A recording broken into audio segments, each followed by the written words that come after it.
नमस्कार, मैं Dinesh Garde mission Maharashtra news में आपका स्वागत है। कामगार न्यायालय में हाल ही में अधिवक्ता बार एसोसिएशन का चुनाव संपन्न हुआ। उसमें अध्यक्ष पद के लिए अधिवक्ता निनांद अलमेकर तथा सचिव पद के लिए अधिवक्ता फिरोज खान भारी मतों से विजयी हुए।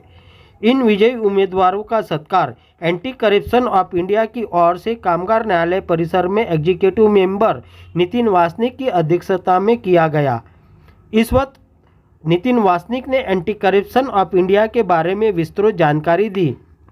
कार्यक्रम में अधिवक्ता रविशंकर भूरे, अधिवक्ता भूकांत मुजुमदार, अधिवक्ता Rais Khan, anti corruption of India के एग्जीक्यूटिव मेंबर कामगार नेते संपत वाडई, शिशुपाल सहारे, सुरेश धमगाए, रेलवे कर्मचारी संघ के सुरेश वाल्दे, बहुजन एम्प्लॉयर फेडरेशन के कमलेश सांगोड़े, एडवोकेट जमाल वासिर आदि उपस्थित थे।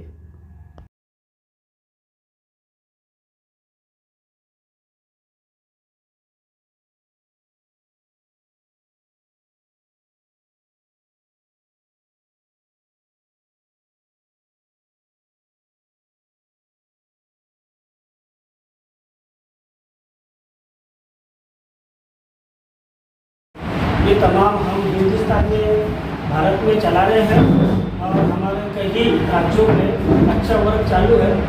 तमाम पुलिस स्टेशन, तमाम डिपार्टमेंट एवं सरकारी निम सरकारी क्षेत्रों में भी हमारा अच्छा वर्क है।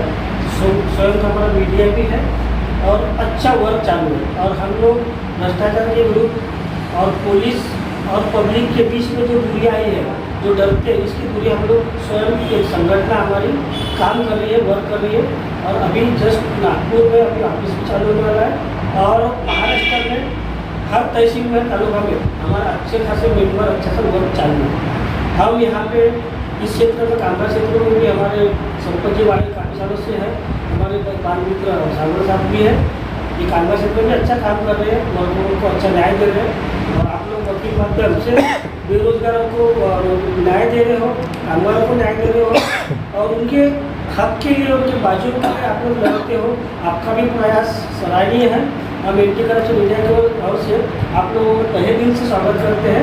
मोदी सर का, हमारे सर के, फिरोज साहब का, मुजुमदार साहब के हमारे बहुत अच्छे ताल्लुकात है। इनका भी संगठन हमारा राष्ट्रीय अध्यक्ष इनकी ओर से भी मैं आप लोगों का तहे दिल से स्वागत करता हूँ। अभी हाल ही में कल इस बार एसोसिएशन का चुनाव हो गया। इसमें हमारे फिरोज सर जो चुन के आए हैं, एंटी करप्शन इंडिया की ओर से इनका तहे दिल से स्वागत करते हैं। इतना ही बोलते हैं, हम अपने दो सब समाप्त करते हैं और आगे भी थोड़ा भी हम रिक्वेस्ट करते हैं। फिरोज सर दो सब हमारे के लिए बोलिए। एंटी करप्शन इंडिया के सभी पदाधिकारी का बहुत बहुत धन्यवाद, जिन्होंने मुझे यहाँ पर बुलाकर सत्कार किया। आपका जो वर्क है ऑल ओवर इंडिया में, इसकी सभी जगह सराहना की जा रही है और नागपुर में भी ऑफिस शुरू हो रहा है। इसके लिए हम आपका अभिनंदन करते हैं। अच्छा काम करिए और हमारी वकील की तरफ से, वकील मंडली की तरफ से कुछ अगर आपको मदद लगेगी तो हम लोग हमेशा आपके लिए हाजिर हैं। और एक बार फिर से आपका बहुत बहुत धन्यवाद, यहाँ बुलाकर हमारा सत्कार किया। Thank you. काल जो निवडणूक झाली त्या संदर्भात काय हिंदी में कल आप जो चुनाव हुए बार एसोसिएशन का, वो किस प्रकार हुए? बार एसोसिएशन के चुनाव हर 3 साल में होते हैं। इस बार कोरोना के कारण या और कोई दूसरे कारणों की वजह से इस बार 5 साल वो लांग गए और पिछले कुछ समय से वकील लोगों की जो भी परेशानियां हैं इस कोर्ट में, वो नहीं सुनी जा रही थी या अनदेखी की जा रही थी। तो इसलिए थोड़ा वकीलों में रोष था और इसलिए इस बार जिस तरीके से लेबर कोर्ट में चुनाव होते थे या बॉडी का सिलेक्शन होता था, उस सबको दरकिनार करके इस बार सभी ग्रुप के मन मर्जी के मुताबिक यहाँ पर इस बार बॉडी बैठी है और अच्छा काम करने की पूरी उम्मीद की जा रही है। यहाँ पर बहुत सारे काम हैं। यहाँ पर कॉम्पेंसेशन कमिश्नर है, यहाँ पर ESI कोर्ट है, सीनियर वकील जो आते हैं जो फर्स्ट फ्लोर भी नहीं चढ़ पाते, उनके लिए यहाँ पर लिफ्ट नहीं है, अच्छे खाने पीने की सुविधा नहीं थी यहाँ पर। तो ये और यहाँ पर ई-लाइब्रेरी नहीं है, लाइब्रेरी में पूरा वर्कआउट नहीं हो रहा है। तो वो सब चीज़ों के लिए यहाँ पर ज़रूरत थी, तो हम उस फील्ड में हम काम करेंगे। कितने पैनल ने चुनाव लड़ा?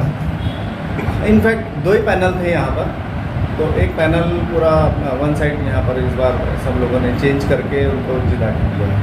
आप मीडिया के मार्फत बार एसोसिएशन को क्या बताना चाहते हैं? बार एसोसिएशन वकील लोग सब इंटेलेक्चुअल है, उनको अपने सभी अधिकार का पूरी जानकारी है। सिर्फ एसोसिएशन में रहकर एसोसिएशन के लिए काम करने के लिए, वकील लोगों के लिए काम करने के लिए ये बॉडी है। उनको दो चार ही फैसिलिटी चाहिए, यहाँ पर उनको अच्छी लाइब्रेरी मिले, उनको अच्छे बैठने की सुविधा मिले और एक हाइजीनिक अच्छा एटमॉस्फेयर मिले, जो यहाँ पर नहीं मिल रहा था। उसकी हम लोग प्रयास करते हैं उसके। और यह जो तमाम लोग कामगार लोग जो आते हैं उनके लिए आपका क्या व्यू है? अब आप देख रहे होंगे कि पिछले 10 साल से यहाँ पर लिटिगेशन बहुत कम हो गया है। कामगारों में अरे कोर्ट में जाकर कुछ नहीं होता, न्याय नहीं मिल रहा है, जजेस प्रॉपर नहीं है। जो प्रो एम्प्लॉय जो जजेस रहते थे, जो कामगारों के सुख दुख को समझते थे और फिर निर्णय करते थे, ऐसे जजेस अभी नहीं मिल रहे हैं। तो उसके वजह से यहाँ पर कामगारों में रोष है और वो कोर्ट में आना ही पसंद नहीं कर रहे, इसलिए लिटिगेशन भी कम हो रहा है और अगर वो बार बार सेटल करने को देखते हैं तो ये सब चीज़ें अगर उन तक पहुँचेंगी कि नहीं अब यहाँ भी न्याय मिलेगा, अच्छे जजेस के अपॉइंटमेंट्स होंगे और अच्छा न्याय मिलेगा, तो उसके लिए हम लोग प्रयास करेंगे। यहाँ पर एक बात साहब भी बताएंगे, हाईकोर्ट में यहाँ से मैटर हाईकोर्ट जाता है, हाईकोर्ट में सिंगल बेंच जाता है। पहले LP होता था, लेटेस्ट पेटेंट अपील। वो लेटेस्ट पेटेंट अपील गवर्नमेंट ने हाईकोर्ट अपीलेट साइड रूल्स को अमेंड करके ख़त्म कर दिया। अब अगर सिंगल बेंच में यहाँ से मैटर जाने के बाद सीधा सुप्रीम कोर्ट जाना पड़ता है जी, तो 80% तो कामगार जा ही नहीं सकता है उधर। एम्प्लॉयर लोग जाते हैं, कामगार नहीं जाते। तो हमारा प्रयास रहेगा कि हम गवर्नमेंट को रिक्वेस्ट करें इसके लिए, और वो जो LPA जो पहले था वो या कम से कम रीट अपील शुरू करें, जैसा मध्य प्रदेश में है और उधर दूसरे स्टेट्स में है, वैसा हम आगे उसके लिए हम प्रयास करेंगे। मजदूरों को न्याय, मैं यूनियन लीडर था पहले, अभी भी हूँ, तो मजदूरों को जो सस्ता और अच्छा और ईमानदारी से न्याय मिले, इस हिसाब से मैंने इस प्रोफेशन को ज्वाइन किया सन 90 में। बहुत लेट आया हूँ, उम्र के 40वें साल में मैं आया और तब से मैं यहाँ काम कर रहा हूँ। मैं चाहता हूँ कि हर आदमी को सस्ते में और अच्छा न्याय मिले, यही बात कहता हूँ। लेकिन देश में ऐसा हो रहा है कि दिन ब दिन सरकार की नीयत ऐसी होगी कि वो लिटिगेशन महंगा कर रहे हैं, हर चीज़ के दाम बढ़ते जा रहे हैं, फाइलिंग के चार्जेस बढ़ रहे हैं, लेकिन सब चीज़ का दाम बढ़ रहा है। अभी नया फार्मूला आ गया, E-फाइलिंग, इसके अंदर हार्ड कॉपी दीजिए तो वो दो, इसमें भी खर्चा बहुत बढ़ रहा है। वास्तव में न्याय कभी भी सस्ता होना चाहिए और ज़्यादा से ज़्यादा लोगों को मिलना चाहिए, लेकिन हमारे देश में ऐसा नहीं है। ये दुख की बात है कि 1990 के बाद में जब ग्लोबलाइजेशन का दौर चला इस देश में, तो एंटी मजदूर पूरी पॉलिसियाँ लाई गई और उस एंटी मजदूर की पॉलिसी को यदि अपहेल्ड करने का काम किसी ने किया है तो न्यायालयों ने किया है, वो ऊपर के न्यायालयों ने। आज देश के अंदर में बेड़बगारी प्रथा आज भी चालू है, जिसे हम बॉन्डेड लेबर कहते हैं। 30-30, 20-20 साल गवर्नमेंट में लोग डेली रेटेड वर्कर रहते हैं, उनको सिर्फ न्यूनतम मजदूरी वक्त पर भी नहीं मिलती, 6-6 महीने पगार नहीं होते। रिटायरमेंट के बाद ना तो उनको पेंशन दी जाती, ना ग्रेच्युटी दी जाती, क्योंकि कानूनी तौर पर उनको पेंशन मिल नहीं सकती क्योंकि डेली रेटेड है, और ग्रेच्युटी प्रोविडेंट फंड जो है, जो अपने फैक्ट्री के मजदूर को मिलता, वो भी उन्हें नहीं मिल सकता क्योंकि वो परिभाषा में नहीं आते। तो ये बात है कि सबसे बड़ी यदि लूट हो रही है श्रमिकों की, तो वो सरकारी क्षेत्र में हो रही है। प्राइवेट तो करता ही है ठेकेदारी में, लेकिन सरकारी क्षेत्र में सबसे ज़्यादा। और भविष्य की कोई सुरक्षा सरकारी क्षेत्र में दिहाड़ी मजदूर को नहीं है, ना किसी मजदूर को है। 30-30 साल कम करने के बाद न्यायालयों में जब वर्कर आते हैं, बोलते हैं कि हमारे को मजदूरी दो, हमारी प्रॉपर मजदूरी दो, परमानेंट कर दो। अदालतें कहते हैं कि तुम्हारी जो एंट्री है, तुमने जो नौकरी मिलाई हो गलत तरीके से मिलाई है, तुमने नियम कानून से नहीं मिला, इसलिए हम तुमको खारिज करते हैं तुम्हारी। उस मजदूर को ऐसे ही जाना पड़ता है। जबकि बात ऐसी है कि किसी मजदूर को इतने साल तक ये सरकार रखती है तो उसे परमानेंट तो करना ही चाहिए, परमानेंट किया ही नहीं जाता।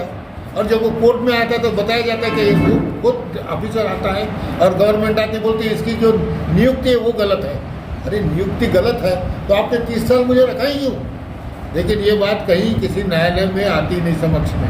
और न्यायालय बस एक देखते हैं कि तुम्हारी नियुक्ति बराबर नहीं, जाओ तुम घर को, तुम्हें कुछ नहीं मिल सकता। तो ये जो अन्याय हो रहा है इस देश के अंदर में, हमारा कहना है कि हमको इस अन्याय के खिलाफ लड़ना होगा। असंगठित क्षेत्र के जो मजदूर हैं, खास करके दिहाड़ी मजदूर जो सरकारी क्षेत्र में काम कर रहे हैं, उनके लिए हमको लड़ना होगा। और इसमें बहुत बड़ा भ्रष्टाचार भी है, क्योंकि दिहाड़ी मजदूरों को कोई पेमेंट किसी हिसाब से होता नहीं है। उनको पेमेंट कुछ दिखाया जाता है और दिया कुछ जाता है, क्योंकि सरकारी रेट मिनिमम वेज के कुछ अलग होते हैं और देने वाले कुछ अलग होते हैं।